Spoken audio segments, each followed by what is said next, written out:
আজকে রেসিপি ভিন্ডি দিয়ে রুই মাছের ঝোল। ভীষণ মজা এই রুই মাছের ঝোল ভিন্ডি দিয়ে রান্না করলে। তো বন্ধুরা, তোমরা সবাই কেমন আছো? আশা করি ভালো আছো।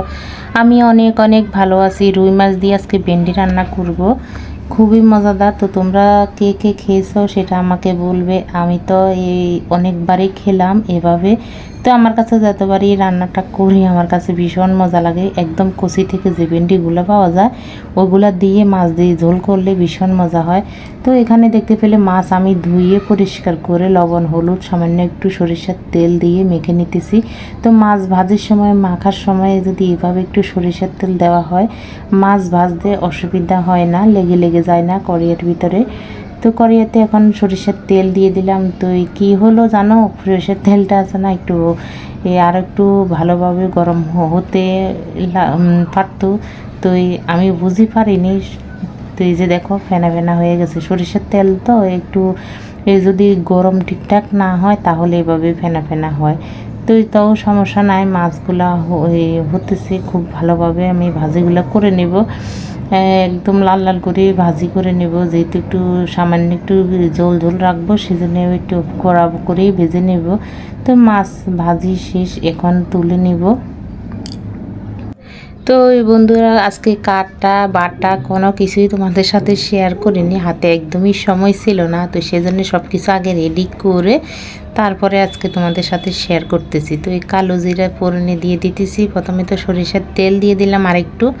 তো এই কালো জিরা আর পেঁয়াজ দিয়ে দিলাম, অনেকটাই পেঁয়াজ দিয়ে দিলাম, যেহেতু একটু মানে ঝোল ঝোল করবো। একটু পেঁয়াজ বেশি না হলে আবার ঘন ঘন হবে না, ভালো লাগবে না।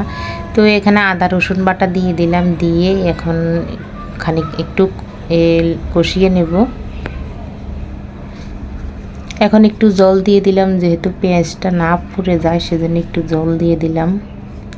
পরিমাণ মতন লবণ, কাঁচা লঙ্কা,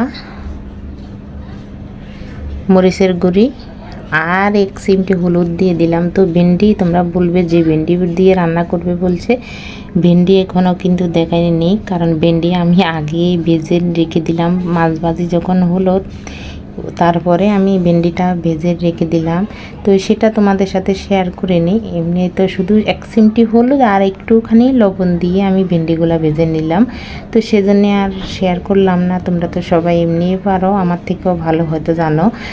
এই এখন বাস খুব ভালোভাবে কষিয়ে আমি জল দিয়ে দিলাম। জল দিয়ে এখন একদম কচি কচি ভেন্ডিগুলো দিয়ে দিলাম। তুই মাছও দিয়ে দিলাম। মাছ দিয়ে এখন বাস 1-2টা বলক আসলে আমি তরকারিটা নামিয়ে নেব।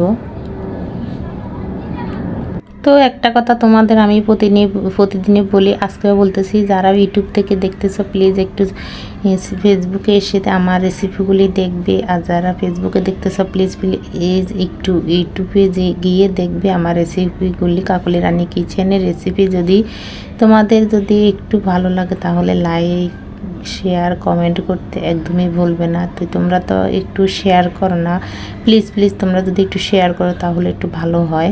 তো বন্ধুরা, আজকের মতন ভিডিওটা